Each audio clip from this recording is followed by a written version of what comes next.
Boy, got some good stuff today. I keep talking about, you keep seeing titles. Coming events, part 1, part 2. How do we change it?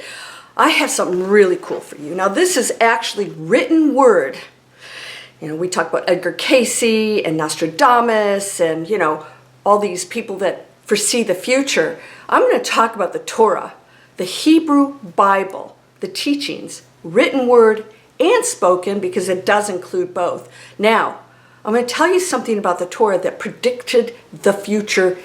Every single person, event, everything is in it. You may have heard this from Gregg Braden. I just recently saw this. It goes along with everything that I teach. I did not know this information, and you should know it because it's pretty mind-blowing. You want to talk about the future? This one is amazing.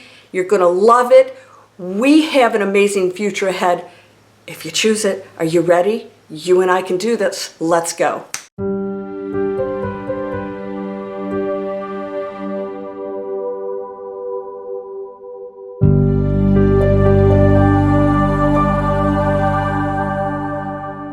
Welcome to Landria Onkka on YouTube, here to help you break through those fears and live an amazing life.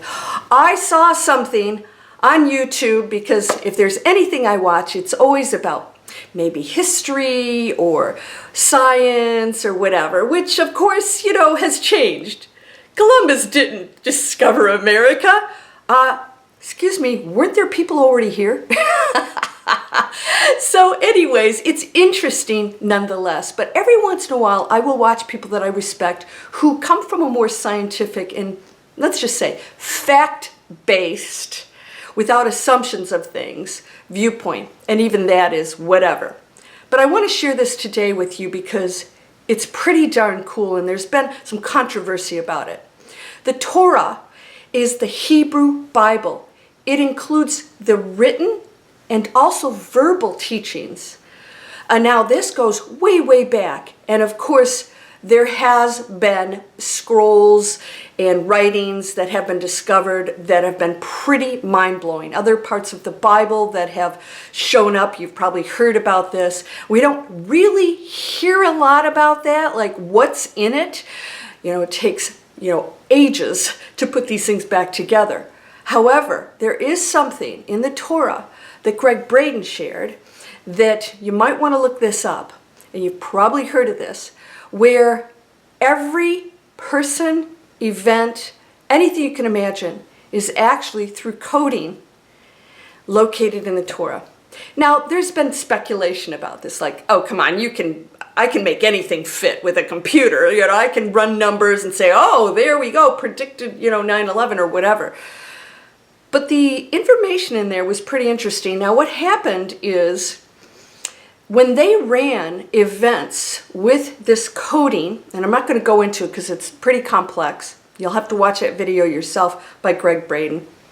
He simplifies it, but basically computers put numbers on everything, every letter in the Torah, in this book.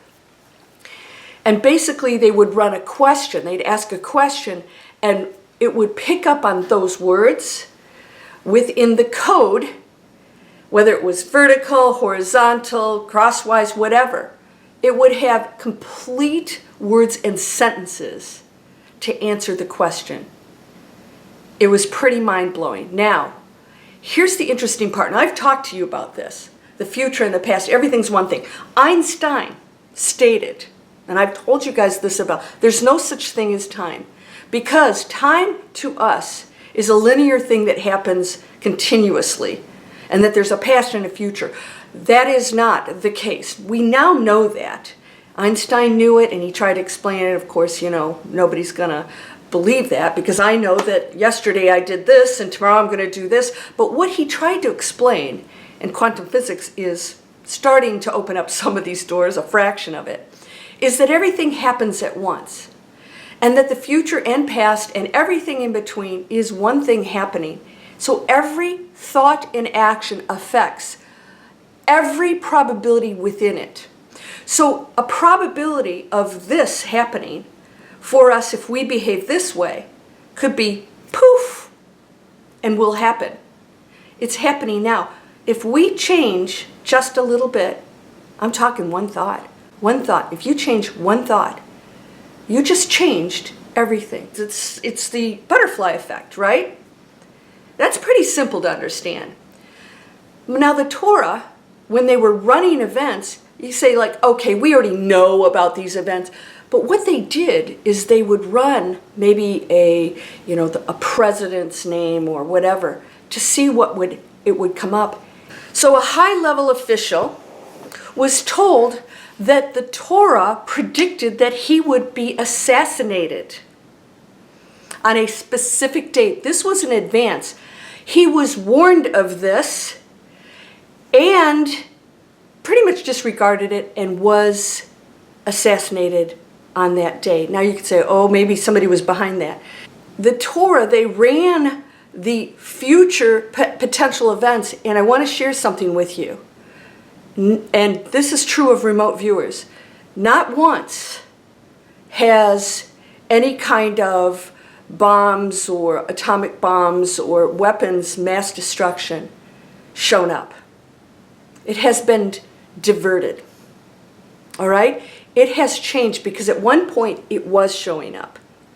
Obliteration. It has now shifted into something different. All right? Rest assured of that. That keeps showing up. So you have to remember when you get these predictions of other people from the past, they were predicting that at the moment. So you could say, well, so-and-so predicted this, but we changed it. This is what I want to really, really drive home, and I'm going to keep doing it in all my videos. No matter what anybody says, it can be changed. No matter what you think today about your future, you can change it. And through that thought, you do change it. But you can't just switch over. You have to believe it and know it.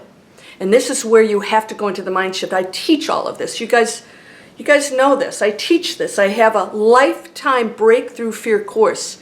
And we shift the thinking and the beliefs of people to a massively wonderful, beautiful space. And they change their lives drastically sometimes. It's been amazing. And they know how to use this mind shift. And that is everything. And it really is going past the veils and the ego that is in a negative space of believing that somebody else is an enemy, separating ourselves, not serving others and our community to create that new world that will always take care of one another. So when you go into the negativity and the ego and fear and you have this image of the future, well, you can find that information all day long. There are going to be negative people that love spewing fear. The bottom line is we're in control. And so every one of these prophets, mediums, all these will tell you, including remote viewers, the top remote viewer stated that they had all these remote viewers looking in the future, and all of them were different. All of them were different. And he said that he realized, and they actually stopped the project, he realized that the reason was because it was changeable. How can you see something that's a moving target? And so it didn't make them wrong, although this is not a science, but it didn't make them wrong. But what it did prove is that no one can actually know it. And so we can see things in the future. I have seen future events, written them down in advance, right down to details, okay? Cataclysmic events, things like that. Now the thing about this assassination was that if they changed it, if he didn't go to that event or whatever, this official, and changed his plans, that it was delayed, it still would have happened. So there are events in our personal lives, that will happen because we have pre-planned it. So we can delay things, we can change things, but some of us have a defined path that we, as free will energy fields, actually chose. So you could say, oh, that's destiny. And my interpretation of that is, no, that was choice too. So if you came here to bug out at a certain time, so there are a lot of people during, our health challenges left.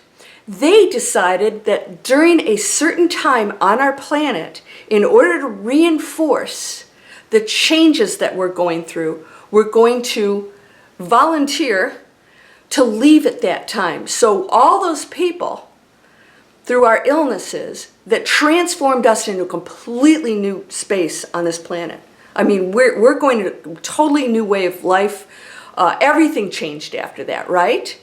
Well, if that hadn't happened, we wouldn't be able to go into this new transformation of a new earth, a higher frequency, and saying, I don't want to work that way anymore, and I don't want to be told what to do with my body or my job or whatever. And so we go into a different way of thinking because we've been disrupted. So some people will say, okay, yes, I'll exit at that point. Here's what I'll do. Here's my mission. And I'll bug out because then I'll come back as something else or go off to this or whatever. It's not a big deal. When we come here, we go, why did all these people are like, because we all have to leave. Why not time it so that you contribute to something really powerful, right? Does this make sense? So I look at books and prophecies and all these things as like, the Torah says, and the Bible says, that the future can be changed. And the Torah actually says, and they got this over and over again, will you change it? Will you change it? In other words, here's what's existing right now. Will you change it? It's a warning. Prophecies are just warnings of the current situation of our frequency, our behavior, our beliefs. And then next week, if we go into a more awakened state and we change our jobs and how we eat and treat each other, that prediction will change. We have to see it, we have to live it right now, we have to know it, we have to stop watching the fear, and we have to know that that is a lower frequency that believes that those things cannot change. So they're coming from a different way of thinking that's very limiting, and that's not you. My life changes when you change your thought. And I'm feeling it. I'm feeling people knowing that that's actually true. You're whole and perfect, strong and powerful, loving, harmonious and happy. Blessings to you, my dear, beautiful friend. Namaste.